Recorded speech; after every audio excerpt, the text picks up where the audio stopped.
Socrates ने कहा था, बदलाव का रहस्य अपनी सारी ऊर्जा पुराने से लड़ने में नहीं बल्कि नए का निर्माण करने पर केंद्रित करना है। नमस्कार और स्वागत है। आज 23 जुलाई 2025 है और सुन लो यूपीएससी की इस खास पेशकश में हम आज की उन अहम खबरों का गहराई से विश्लेषण करेंगे जो यूपीएससी सिविल सेवा परीक्षा के नजरिए से बेहद जरूरी हैं। आज हम कई महत्वपूर्ण विषयों पर बात करेंगे, जैसे वाइस प्रेसिडेंट यानी उपराष्ट्रपति का इस्तीफा और उससे जुड़ी संवैधानिक प्रक्रिया। फिर नेशनल स्पोर्ट्स गवर्नेंस बिल 2025 पर चर्चा होगी। उसके बाद इंटरनेशनल कोर्ट ऑफ जस्टिस यानी आईसीजे की क्लाइमेट चेंज पर आई अहम एडवाइजरी ओपिनियन को समझेंगे और भारत के एम्प्लॉयमेंट डेटा यानी रोजगार आंकड़ों पर जो बहस चल रही है उसे भी देखेंगे। ये सारे विषय जनरल स्टडीज पेपर 2 और पेपर 3 के लिए बहुत महत्वपूर्ण है। तो चलिए शुरू करते हैं। बिल्कुल। और शुरुआत हम पॉलिटी एंड गवर्नेंस यानी राज व्यवस्था और शासन जीएस पेपर 2 के सेगमेंट से करते हैं। पहली बड़ी खबर है उपराष्ट्रपति श्री जगदीप धनखड़ का इस्तीफा। उन्होंने स्वास्थ्य कारणों का हवाला देते हुए अपना त्यागपत्र दिया है, जिसे राष्ट्रपति महोदया ने स्वीकार भी कर लिया है। हाँ, ये खबर सुबह से ही चल रही है। तो संवैधानिक प्रक्रिया क्या कहती है इस स्थिति में? देखिए, संविधान का आर्टिकल 67A अनुच्छेद 67A कहता है कि उपराष्ट्रपति अपना इस्तीफा राष्ट्रपति को संबोधित करके देते हैं। तो वो प्रक्रिया तो पूरी हो गई। अब सवाल उठता है कि अगला उपराष्ट्रपति कौन और कब चुना जाएगा। इसके लिए हमें देखना होगा आर्टिकल 68(2) अनुच्छेद 68(2।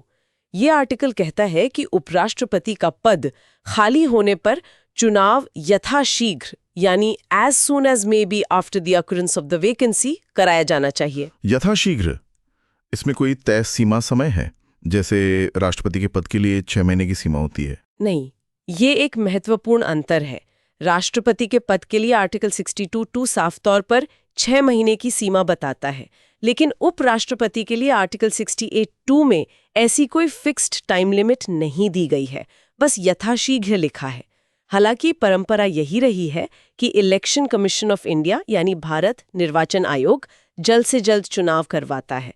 जनरली 3-4 महीने में प्रक्रिया पूरी हो जाती है। अच्छा, और उपराष्ट्रपति का चुनाव होता है कैसे? मतलब कौन वोट डालता है इसमें? इलेक्टोरल कॉलेज कैसा होता है? हाँ, ये भी राष्ट्रपति के चुनाव से अलग है। उपराष्ट्रपति के चुनाव का जिक्र आर्टिकल 66 अनुच्छेद 66 में है। इसके इलेक्टोरल कॉलेज निर्वाचक मंडल में संसद के दोनों सदनों लोकसभा और राज्यसभा के सभी सदस्य शामिल होते हैं।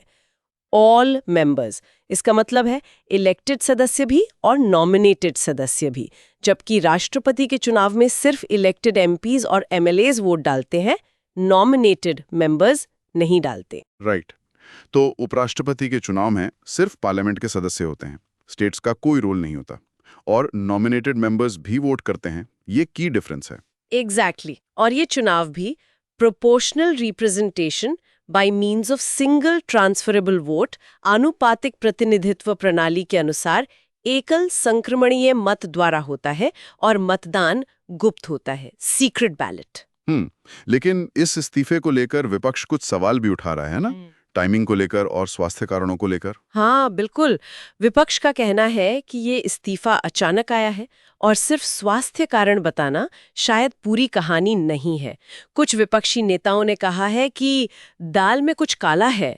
वो इस्तीफे के समय पर सवाल उठा रहे हैं, शायद किसी राजनीतिक रणनीति या दबाव की ओर इशारा कर रहे हैं। हालांकि अभी सिर्फ अटकलें हैं, स्पेक्यूलेशन है।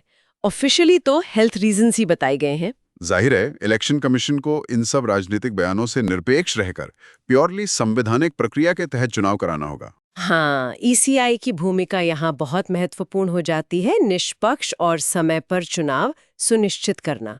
उन्हें जल्द ही चुनाव का शेड्यूल जारी करना होगा। इसमें नॉमिनेशन फाइल करने की तारीख, स्क्रूटनी, विड्रॉल और फिर वोटिंग की तारीख शामिल होगी।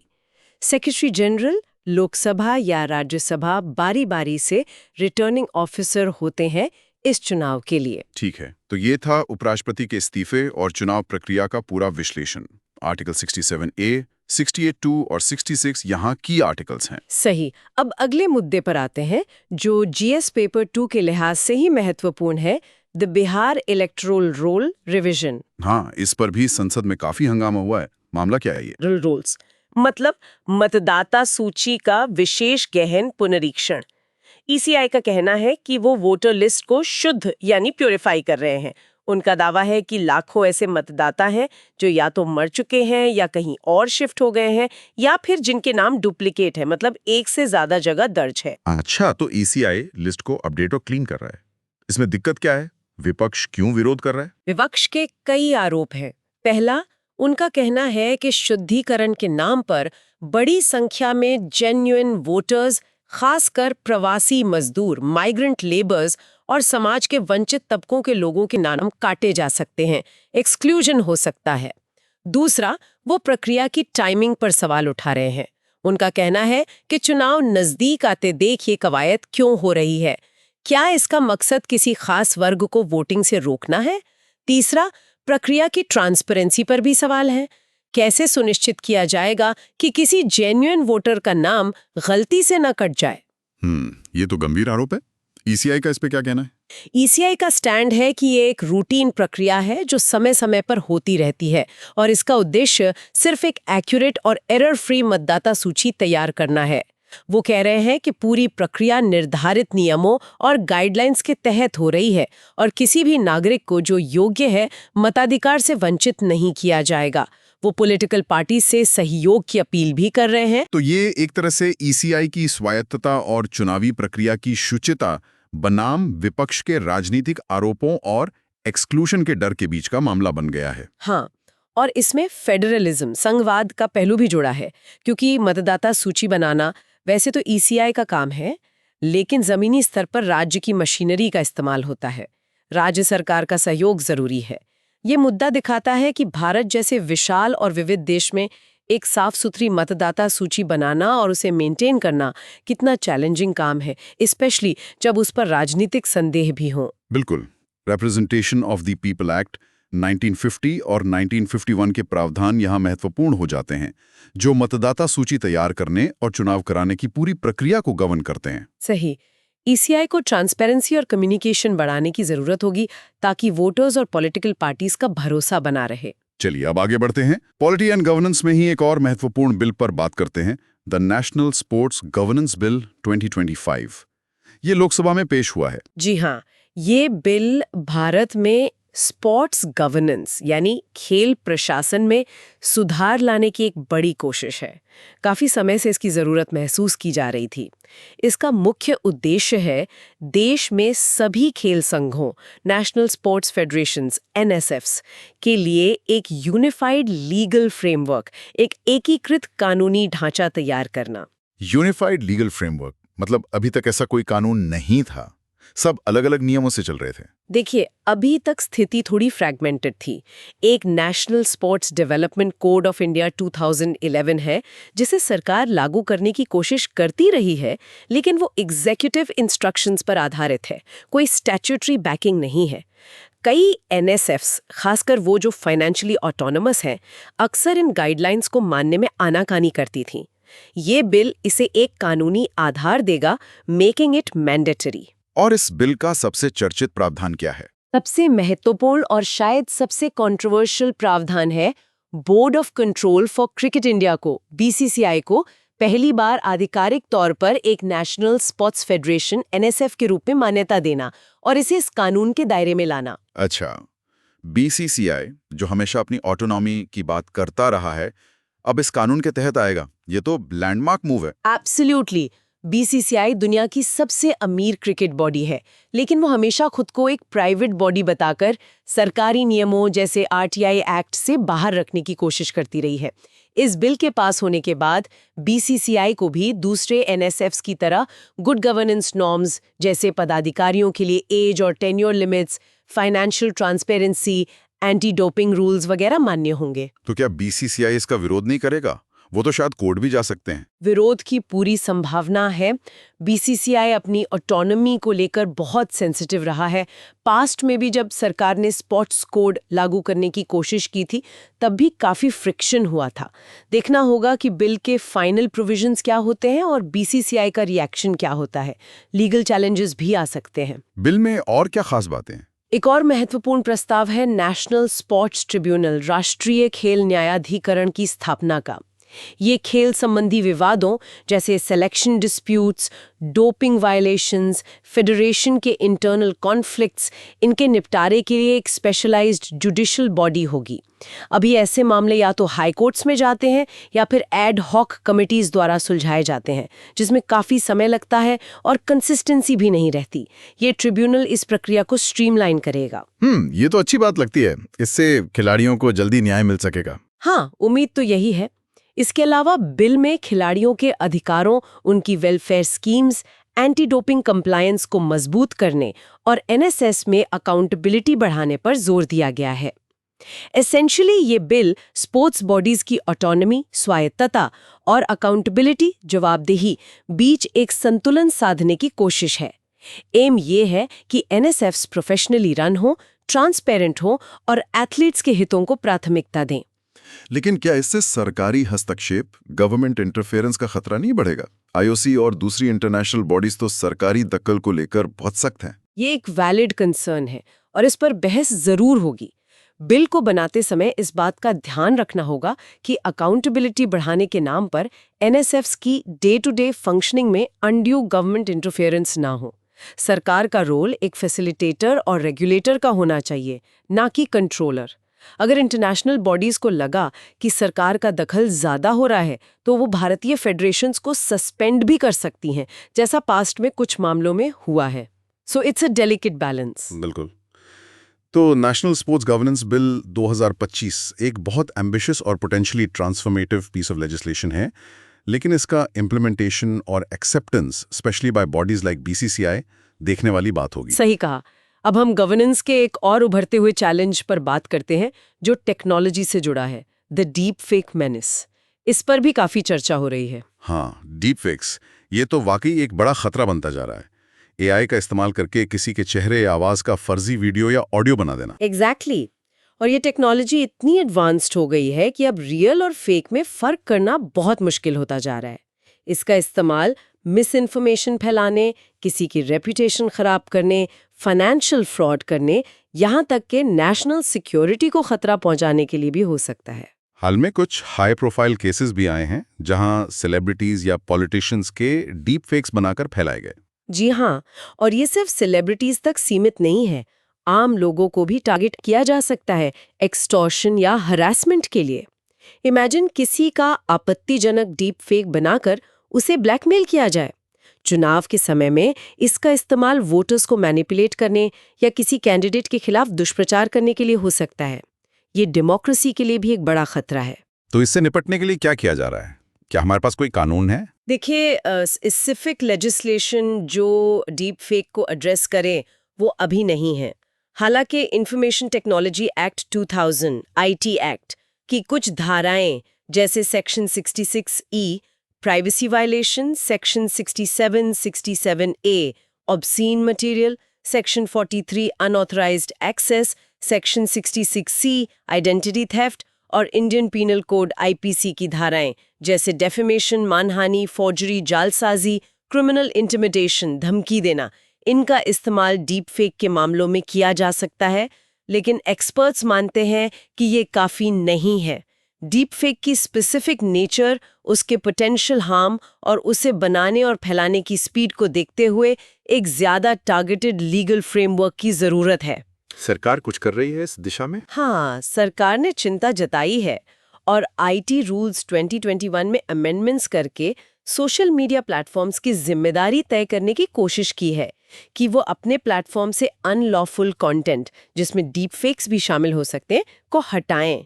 प्लेटफॉर्म्स को ड्यू डिलिजेंस बरतने और यूजर्स को हार्मफुल कंटेंट के बारे में इन्फॉर्म करने के लिए कहा गया है। Ministry of electronics and information technology मीटी ने एडवाइजरीज भी जारी की हैं। इसके अलावा डिटेक्शन टेक्नोलॉजी पर भी काम हो रहा है, ऐसे टूल्स बनाना जो डीप फेक्स को पहचान सकें। और पब्लिक अवेयरनेस बढ़ाना भी बहुत ज़रूरी है ताकि लोग सतर्क रहें और हर चीज़ पर आंख मूंद कर विश्वास न करें। तो ये मल्टी प्रोंग्ड अप्रोच है, legal changes, technology solutions, platform responsibility और पब्लिक अवेयरनेस। बिल्कुल, ये ग्लोबल प्रॉब्लम है तो इंटरनेशनल कॉपरेशन भी ज़रूरी है। देखना होगा कि भारत का प्रपोज्ड डिजिटल इंडिया एक्ट जो आईटी एक्ट को रिप्लेस करने वाला है, उसमें डीप फेक्स को लेकर कितने स्पेसिफिक प्रोविजंस होते हैं। राइट। डीपफेक वाकई एक न्यू फ्रंटियर है साइबर क्राइम और डिसइंफॉर्मेशन का, जिससे निपटना बहुत ज़रूरी है। चलिए अब हम अपने विश्लेषण के अगले हिस्से में चलते हैं, इंटरनेशनल रिलेशंस, अंतर्राष्ट्रीय संबंध, जो जीएस पेपर 2 का ही हिस्सा है। हाँ, और यहाँ पहली और सबसे महत्वपूर्ण खबर है international court of justice ICJ की एडवाइजरी ओपिनियन जो क्लाइमेट चेंज ऑब्लिगेशंस पर आई है। आईसीजे की एडवाइजरी ओपिनियन, ये तो बहुत बड़ी बात है। क्या कहा है कोर्ट ने? ये वाकई एक लैंडमार्क डेवलपमेंट है। आईसीजे, जो यूनाइटेड नेशंस का प्रिंसिपल जुडिशियल ऑर्गन है, उसने पहली बार क्लाइमेट चेंज से जुड़े देशों के कानूनी दायित्वों, लीगल ऑब्लिगेशंस पर अपनी राय दी है। ये राय यूएन जनरल असेंबली यूएनजीए के अनुरोध पर दी गई थी, जिसे वनुवातु जैसे छोटे आइलैंड नेशंस ने इनिशिएट किया था, जो क्लाइमेट चेंज से सबसे ज्यादा प्रभावित है। तो इस राय का मुख्य बिंदु क्या है? What's the core message? Core message ये है कि देशों के पास इंटरनेशनल लॉ के तहत लीगली बाउंडिंग ऑब्लिगेशंस हैं कि वो क्लाइमेट चेंज को रोकने के लिए जरूरी कदम उठाएं और उसके हार्मफुल इफेक्ट से लोगों को, खासकर वल्नरेबल पॉपुलेशंस को बचाएं। कोर्ट ने कहा है कि ये ऑब्लिगेशन सिर्फ एनवायरमेंटल ट्रीटीज तक सीमित नहीं है, बल्कि ह्यूमन राइट्स लॉ, मानवाधिकार कानून से भी जुड़े हैं। क्लाइमेट चेंज लोगों के right to life, right to health, right to food और सेल्फ डिटर्मिनेशन जैसे फंडामेंटल राइट्स को प्रभावित करता है। वाओ, तो आईसीजे ने क्लाइमेट चेंज को सीधे ह्यूमन राइट्स से जोड़ दिया है। इसका क्या मतलब है? इसका मतलब बहुत गहरा है। अब तक क्लाइमेट एक्शन को ज्यादातर पॉलिटिकल कमिटमेंट्स या एनवायरमेंटल एग्रीमेंट्स के दायरे में देखा जाता था, लेकिन आईसीजे ने इसे एक legal and human rights imperative बना दिया है।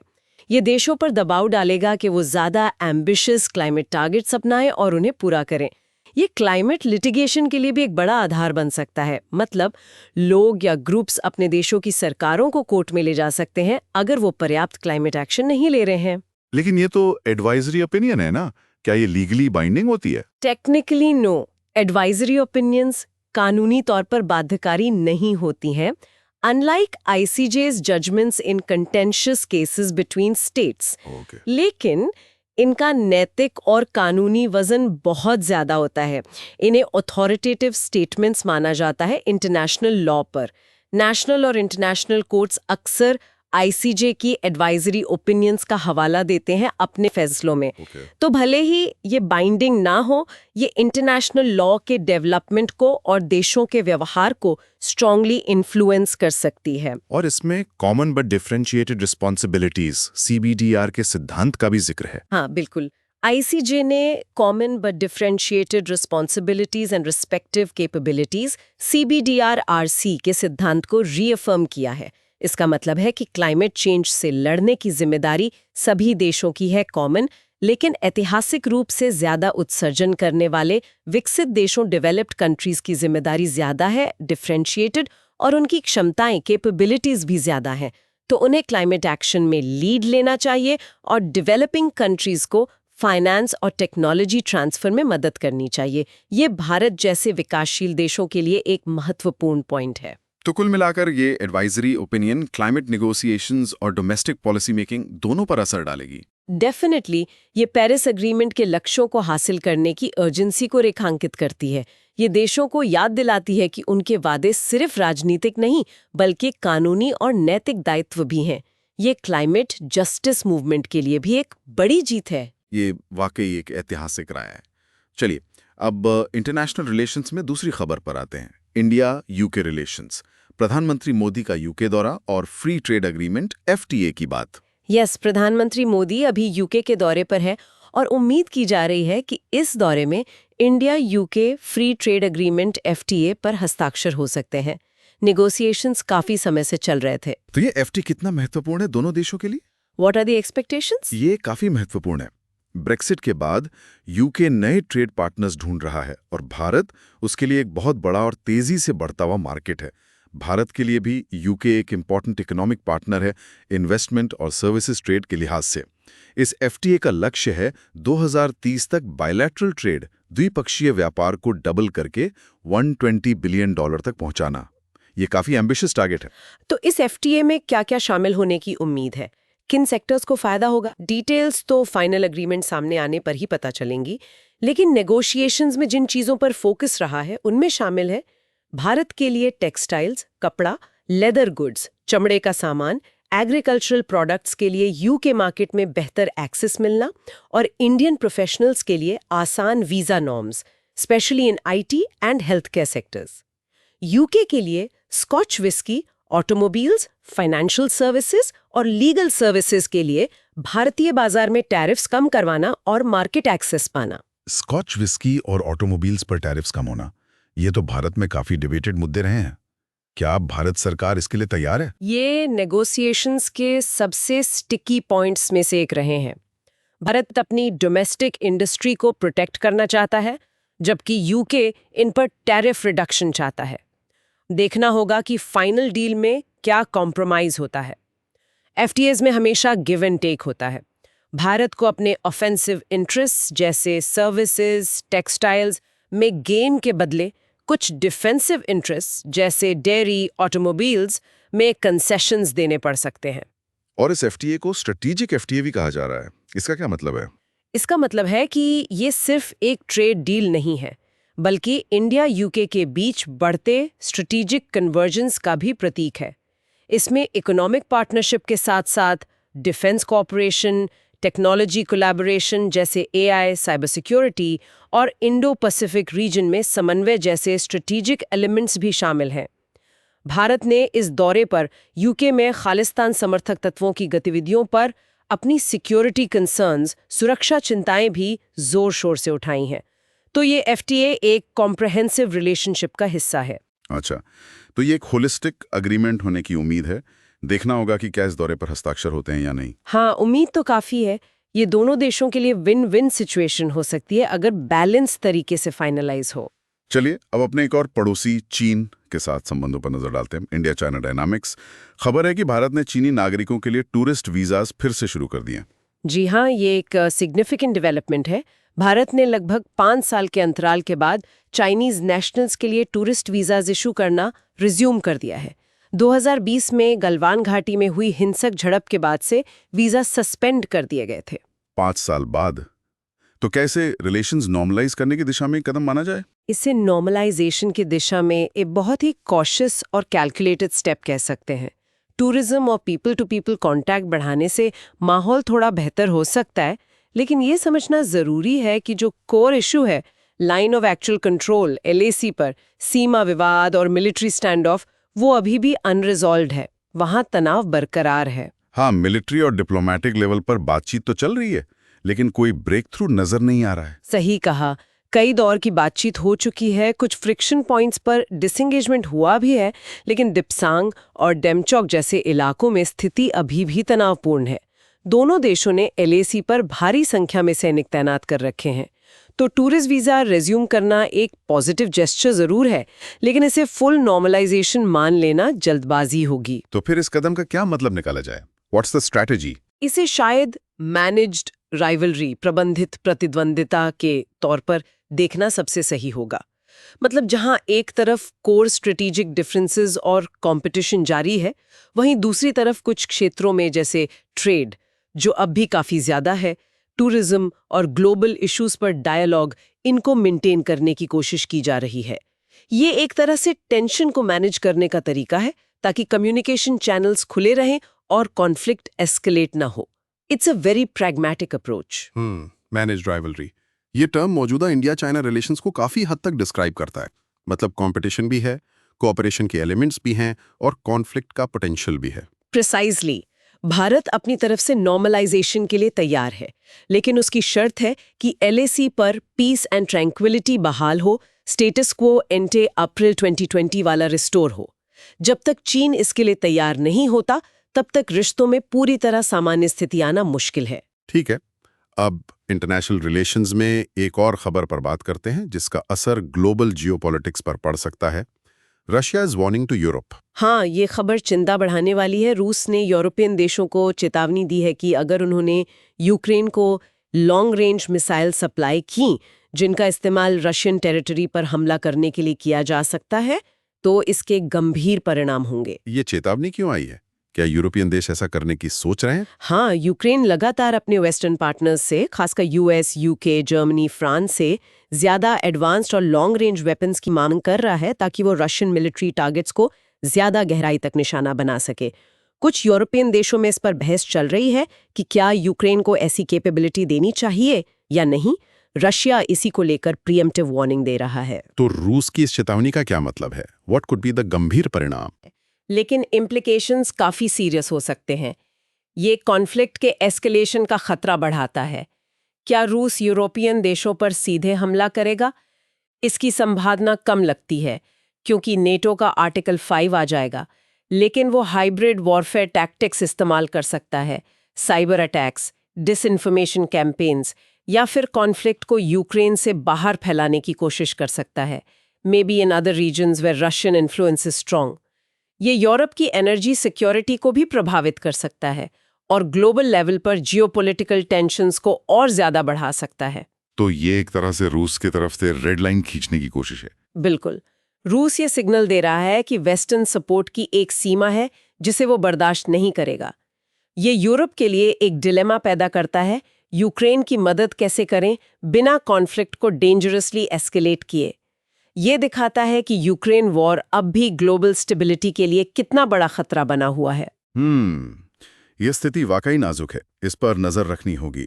अब हम अपने विश्लेषण के तीसरे भाग पर आते हैं, इकोनॉमी, एनवायरनमेंट एंड सिक्योरिटी, अर्थव्यवस्था, पर्यावरण और सुरक्षा, जो जीएस पेपर 3 के अंतर्गत आता है। और यहाँ सबसे पहले बात करते हैं भारत के जॉब्स डेटा कनंड्रम की, यानी नौकरियों के आंकड़ों को लेकर जो पहेली या भ्रम की स्थिति बनी हुई है। हाँ, इस पर तो काफी बहस चल रही है। एक तरफ सरकार कहती है रोजगार बढ़ रहा है, बेरोजगारी कम हो रही है, दूसरी तरफ कई रिपोर्ट्स और सर्वे कुछ और कहानी कहते हैं। What's happening? ये कॉम्प्लेक्स इशू है और इसमें दो नैरेटिव्स या दो अलग-अलग कहानियां चल रही हैं। एक नैरेटिव सरकार का है जो नेशनल स्टैटिस्टिकल ऑफिस एनएसओ के periodic labour force survey PLFS के आंकड़ों पर आधारित है। पीएलएफएस डेटा दिखाता है कि हाल के वर्षों में लेबर फोर्स पार्टिसिपेशन रेट, एलएफपीआर, श्रम बल भागीदारी दर, वर्कर पॉपुलेशन रेशियो, डब्ल्यूपीआर, श्रमिक जनसंख्या अनुपात, ये दोनों बढ़े हैं और अनएम्प्लॉयमेंट रेट, यूआर, बेरोजगारी दर घटी है। Specially for women the numbers show improvement. तो सरकार के आंकड़ों के हिसाब से तो स्थिति अच्छी है। आंकड़ों के हिसाब से इम्प्रूवमेंट दिख रहा है। सरकार का कहना है कि उनकी पॉलिसीज जैसे पीएलआई स्कीम्स, इंफ्रास्ट्रक्चर स्पेंडिंग, मुद्रा लोन्स, ये सब जॉब क्रिएशन में मदद कर रहे हैं। लेकिन दूसरा नैरेटिव आलोचकों का है, जिसमें कुछ इकोनॉमिस्ट्स, थिंक टैंक्स और मीडिया रिपोर्ट्स जैसे रॉयटर्स पोल, जिसका आपने जिक्र किया, शामिल हैं। और ये दूसरा नैरेटिव क्या कहता है? ही नैरेटिव कहता है कि हेडलाइन नंबर्स पूरी कहानी नहीं बताते। वो नौकरियों की क्वांटिटी, मात्रा पर सवाल नहीं उठाते, बल्कि क्वालिटी, गुणवत्ता पर सवाल उठाते हैं। उनका तर्क है कि जो रोजगार बढ़ा है उसमें से ज्यादातर इनफॉर्मल सेक्टर में है या फिर लो पेइंग है या सेल्फ एम्प्लॉयमेंट, स्वरोजगार है, जिसमें अक्सर अंडर एम्प्लॉयमेंट, अल्प रोजगार छिपा होता है। मतलब लोग काम तो कर रहे हैं लेकिन अपनी क्वालिफिकेशन से कम स्तर का या कम घंटों का या बहुत कम आय पर। वो ऑर्गेनाइज सेक्टर में क्वालिटी जॉब्स की कमी, वेज स्टैग्नेशन, वेतन वृद्धि का न होना और स्किल्ड यूथ के बीच हाई अनएम्प्लॉयमेंट की तरफ इशारा करते हैं। अच्छा, तो ये क्वांटिटी वर्सेस क्वालिटी की डिबेट है। सरकार कह रही है नौकरियां बढ़ी, आलोचक कह रहे हैं अच्छी नौकरियां नहीं बढ़ी। एग्जैक्टली। और दोनों के पास अपने अपने डेटा पॉइंट्स हैं। पीएलएफएस खुद दिखाता है कि सेल्फ एम्प्लॉयमेंट और अनपेड फैमिली वर्क का हिस्सा काफी बड़ा है लेबर फोर्स में। आलोचक centre for monitoring Indian economy जैसे प्राइवेट एजेंसीज के डेटा का भी हवाला देते हैं, जो अक्सर एनएसओ से ज्यादा पेसिमिस्टिक पिक्चर दिखाते हैं। हालांकि मेथोडोलॉजीज अलग-अलग हैं, तो डायरेक्ट कंपैरिजन मुश्किल है। तो यूपीएससी एस्पिरेंट्स के लिए यहाँ की टेकअवे क्या है, इस बहस को कैसे समझें? इसके ऑफिशियल डेटा और उसके ट्रेंड्स पता होने चाहिए, जैसे एलएफपीआर, डब्ल्यूपीआर, यूआर का बढ़ना घटना, male female breakup, rural urban differences. साथ ही उन्हें क्वालिटी ऑफ एम्प्लॉयमेंट से जुड़े मुद्दे भी समझने चाहिए, जैसे formal versus informal employment, wages, social security, under employment, skill gap. ये मुद्दा इंक्लूसिव ग्रोथ, समावेशी विकास के टारगेट से जुड़ा है। सिर्फ जीडीपी ग्रोथ काफी नहीं है, ग्रोथ ऐसी होनी चाहिए जिससे डिसेंट जॉब्स पैदा हों और इनइक्वालिटी कम हो। ये भारत के डेमोग्राफिक डिविडेंड को रीप करने के लिए भी क्रूशल है। बिल्कुल। तो आंकड़ों के साथ साथ उनके पीछे की सोशियो इकोनॉमिक रियलिटी को समझना जरूरी है। सही। अब GS3 में ही अगली खबर पर आते हैं, जो सिक्योरिटी और फॉरेन पॉलिसी के इंटरसेक्शन पर है। Neighbourhood first in action. हाँ, ये ढाका हवाई दुर्घटना के बाद भारत के रिस्पॉन्स से जुड़ी खबर है। जी। हाल ही में बांग्लादेश की राजधानी ढाका के पास एक विमान दुर्घटनाग्रस्त हो गया था, जिसमें काफी लोग हाहात हुए। भारत ने तुरंत मदद के लिए हाथ बढ़ाया। भारत ने स्पेशलाइज्ड मेडिकल टीम्स, जिसमें बर्न इंजरी एक्सपर्ट्स शामिल थे, और ज़रूरी मेडिकल सप्लाईज तुरंत ढाका भेजी। इंडियन एयरफोर्स के विमानों का इस्तेमाल किया गया इस रिलीफ मटेरियल को पहुंचाने के लिए। ये भारत की किस पॉलिसी को दर्शाता है? ये भारत की 2 प्रमुख पॉलिसीज का कॉन्क्रीट एग्जाम्पल है। 1. नेबरहुड फर्स्ट पॉलिसी, पड़ोसी पहले नीति, जिसके तहत भारत अपने पड़ोसी देशों के साथ संबंधों को सर्वोच्च प्राथमिकता देता है और ज़रूरत के समय उनकी मदद के लिए हमेशा तैयार रहता है। 2. HADR, humanitarian assistance and disaster relief policy, यानी मानवीय सहायता और आपदा राहत। भारत ने पिछले कुछ वर्षों में अपनी HADR कैपेबिलिटीज काफ़ी डेवलप की हैं और न सिर्फ अपने देश में बल्कि रीजन में भी फर्स्ट रिस्पॉन्डर की भूमिका निभाता रहा है। चाहे नेपाल भूकंप हो, श्रीलंका बाढ़ हो या मालदीव में पानी का संकट हो, भारत ने हमेशा मदद भेजी है। तो ये सिर्फ ऑल्ट्रिज्म नहीं है, इसके स्ट्रेटेजिक इम्प्लीकेशंस भी हैं। बिल्कुल, ये भारत की सॉफ्ट पावर डिप्लोमेसी का एक महत्वपूर्ण हिस्सा है। जब आप संकट के समय अपने पड़ोसी की मदद करते हैं तो इससे गुडविल जनरेट होती है, ट्रस्ट बिल्ड होता है और बायलैटरल रिलेशंस मजबूत होते हैं। ये दिखाता है कि भारत रीजन में एक रिस्पॉन्सिबल और रिलायबल पार्टनर है, especially in a region where China is increasing its influence. Such actions help India maintain its strategic space. Right. तो ये नेबरहुड फर्स्ट और HADR का एक प्रैक्टिकल डेमोन्स्ट्रेशन था। हाँ, ये दिखाता है कि फॉरेन पॉलिसी सिर्फ हाई लेवल टॉक्स या डिफेंस डील्स तक सीमित नहीं है, बल्कि ह्यूमैनिटेरियन एक्शंस भी उसका एक अहम हिस्सा है। चलिए अब हम अपने विश्लेषण के आखिरी हिस्से की ओर बढ़ते हैं, prelims oriented facts and titbits. इसमें हम कुछ ऐसी छोटी मगर महत्वपूर्ण खबरों पर नजर डालेंगे जो प्रीलिम्स के लिहाज से उपयोगी हो सकती हैं। बिल्कुल, इसमें हम की personalities, important places, reports, culture और मिसलेनियस फैक्ट्स को कवर करेंगे। सबसे पहले पर्सनालिटीज इन न्यूज़। जाहिर है वाइस प्रेसिडेंट जगदीप धनखड़ अपने इस्तीफे के कारण चर्चा में हैं। उनके बारे में बेसिक फैक्ट्स पता होने चाहिए। वो भारत के 14th वाइस प्रेसिडेंट थे, उससे पहले वेस्ट बंगाल के गवर्नर थे, उनका बैकग्राउंड क्या है, एटसेट्रा। प्रधानमंत्री नरेंद्र मोदी अपने यूके दौरे और संभावित FTA साइनिंग के कारण खबरों में हैं। International court of justice ICJ के प्रेसिडेंट जज नवाफ सलाम लेबनान से का नाम भी महत्वपूर्ण हो सकता है, क्योंकि ये एडवाइजरी ओपिनियन उनके कार्यकाल में आई है। ओके। अब important places and geographical locations. UK London, जहां इंडिया यूके FTA पर बात हो रही है। द हेग नेदरलैंड्स, जहां ICJ स्थित है। ढाका बांग्लादेश, जहां विमान दुर्घटना हुई और भारत ने मदद भेजी। बिहार इलेक्टोरल रोल रिवीजन विवाद के कारण चर्चा में है, उसकी ज्योग्राफी, पॉलिटिकल सिग्निफिकेंस पता होनी चाहिए। LAC के फ्रिक्शन पॉइंट्स जैसे डिप्सैंग प्लेन्स और डेमचोक, इनकी लोकेशन और स्ट्रैटेजिक इंपॉर्टेंस समझना जरूरी है। गलवान घाटी तो हमेशा रेलेवेंट रहती ही है। ठीक है, रिपोर्ट्स एंड इंडिसेस। आज की चर्चा में कोई स्पेसिफिक रिपोर्ट आई? डायरेक्टली कोई नई रिपोर्ट लॉन्च नहीं हुई, लेकिन periodic labour force survey PLFS report जो NSO जारी करता है, जॉब्स डेटा डिबेट के केंद्र में है। तो PLFS के बारे में जानना जरूरी है। कौन निकालता है, फ्रीक्वेंसी क्या है, की इंडिकेटर्स क्या हैं। रॉयटर्स पोल का जिक्र हुआ जो पब्लिक ओपिनियन या एक्सपर्ट ओपिनियन पर आधारित होते हैं। Culture and festivals. आज की खबरों में डायरेक्टली तो नहीं, लेकिन स्पोर्ट्स बिल की चर्चा हुई है। स्पोर्ट्स भारत के कल्चर का अहम हिस्सा है। डिफरेंट ट्रेडिशनल स्पोर्ट्स के बारे में पूछा जा सकता है। BCCI का स्ट्रक्चर और हिस्ट्री रेलेवेंट हो जाती है। And miscellaneous facts. कुछ कॉन्स्टिट्यूशनल आर्टिकल्स जो हमने डिस्कस किए, article 66 VP election, article 67A VP resignation, article 68(2) VP vacancy election, article 62(2) president vacancy election for comparison, international law concepts, advisory opinion, binding versus non binding, ICJ, Human Rights Law Connection to Climate Change, CBDRC Principle. Economic terms, LFPR, WPR, UR, underemployment, formal, informal sector, FTA, tariff, non-tariff barriers, soft power, head. Technology term, deepfake.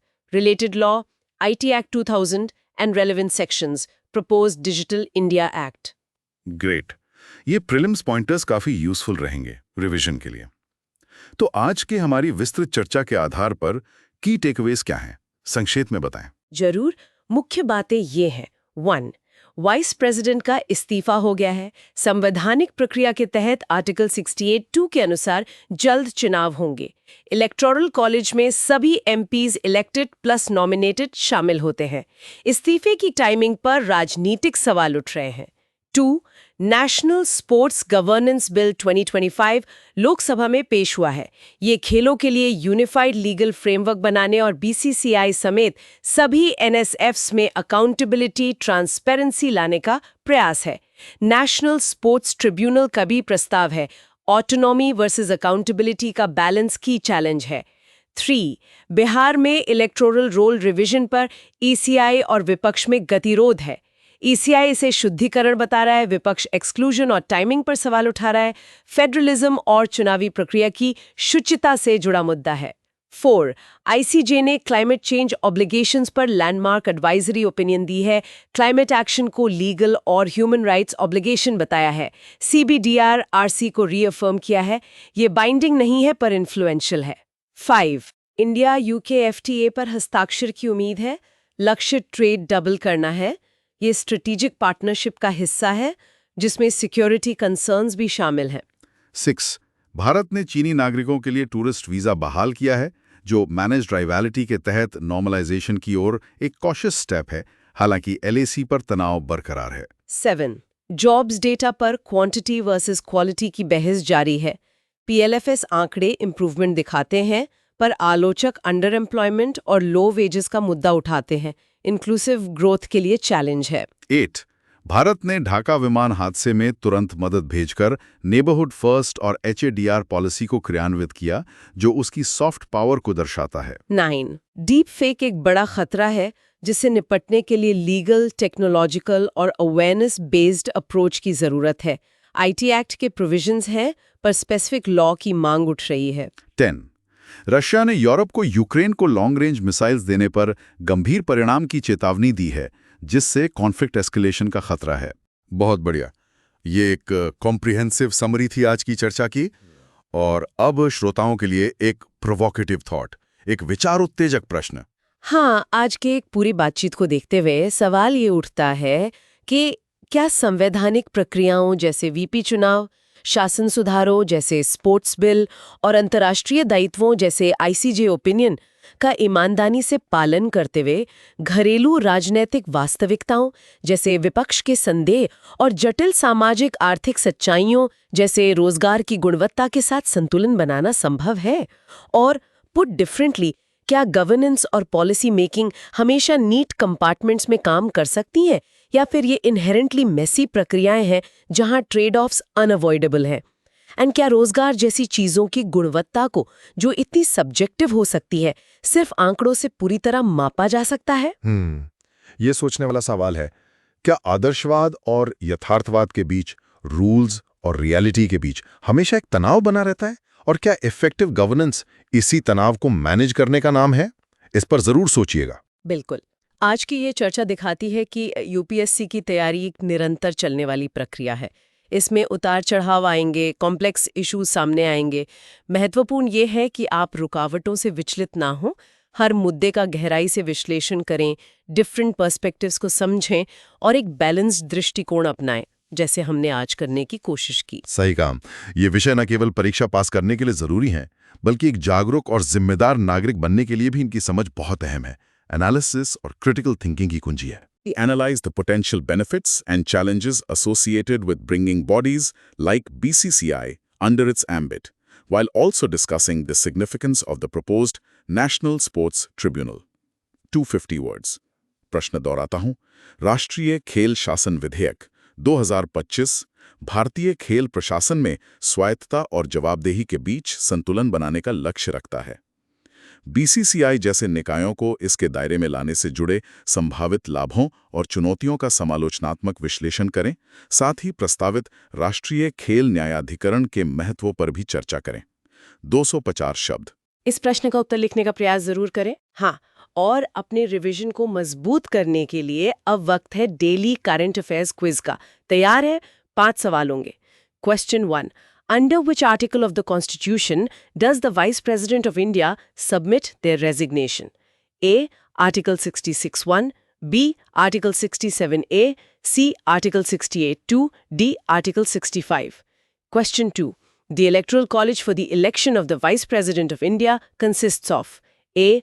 Only elected members of Parliament, B. All members of Parliament, elected and nominated, C. Members of Parliament and State Legislative Assemblies, D. Only members of Rajya Sabha. Question 3. The recent advisory opinion on climate change obligations was delivered by which international body? A. International Criminal Court ICC, B. Permanent Court of Arbitration PCA, C. International Court of Justice ICJ, D. UN Human Rights Council UNHRC. The principle of common but differentiated responsibilities and respective capabilities is most relevant to which global issue? A. International trade, B. Nuclear disarmament, C. Climate change, D. Cybersecurity. Question 5. The Periodic Labour Force Survey PLFS in India is conducted by which organization? A. Niti Aayog, B. Ministry of Labour and Employment, C. National Statistical Office NSO, D. Center for Monitoring Indian Economy CMIA. इनके उत्तर आप comment section में दे सकते हैं, हम सही जवाब pin कर देंगे। बेहतरीन। और आखिर में तेज रिवीजन के लिए 10 फ्लैश कार्ड्स। की terms and concepts from today's discussion. 1. Article 67A, VP's resignation to President. 2. Article 68(2), election for VP vacancy as soon as may be. 3. VP Electoral College, all MPs elected plus nominated. 4. National Sports Governance Bill 2025, Unified Legal Framework for Sports. 5. National Sports Tribunal, proposed body for sports dispute resolution. 6. ICJ Advisory Opinion, non-binding but influential legal view, climate change. 7. CBDRC, principle in climate negotiations, developed versus developing nations. 8. India-UK FTA, aiming to double trade, strategic elements included. 9. PLFS, official survey for employment data in India by NSO. 10. HADR, India's humanitarian assistance and disaster relief capability. ये flash cards quick recall में मदद करेंगे। तो ये था हमारा आज का विस्तृत विश्लेषण। उम्मीद है आपको ये जानकारी उपयोगी लगी होगी। हाँ, कोशिश यही थी कि हर पहलू को डिटेल में कवर किया जाए। इस विश्लेषण को आप दोबारा भी सुन सकते हैं ताकि कॉन्सेप्ट्स और क्लियर हो जाएं। अगर आपको हमारा ये प्रयास पसंद आया तो सुन लो यूपीएससी यूट्यूब चैनल को लाइक करना ना भूलें। इसे अपने दोस्तों और फेलो एस्पिरेंट्स के साथ शेयर जरूर करें। चैनल को सब्सक्राइब करें और बेल आइकॉन दबाएं ताकि आप कोई भी अपडेट मिस ना करें। और हाँ, कमेंट्स में अपने विचार, फीडबैक और क्विज के जवाब जरूर बताएं। हमें आपके सुझावों का इंतजार रहेगा। आप चाहें तो सुपर थैंक्स भेजकर भी हमारे काम को सपोर्ट कर सकते हैं। इससे हमें इस चैनल को लॉन्ग टर्म तक सस्टेनेबल बनाने में मदद मिलेगी और हम आपके लिए ऐसा ही क्वालिटी कंटेंट लाते रहेंगे। आप सभी के सहयोग के लिए बहुत बहुत धन्यवाद। अपनी तैयारी जारी रखें, स्वस्थ रहें और सीखते रहें। मिलते हैं अगले विश्लेषण में। नमस्कार। नमस्कार।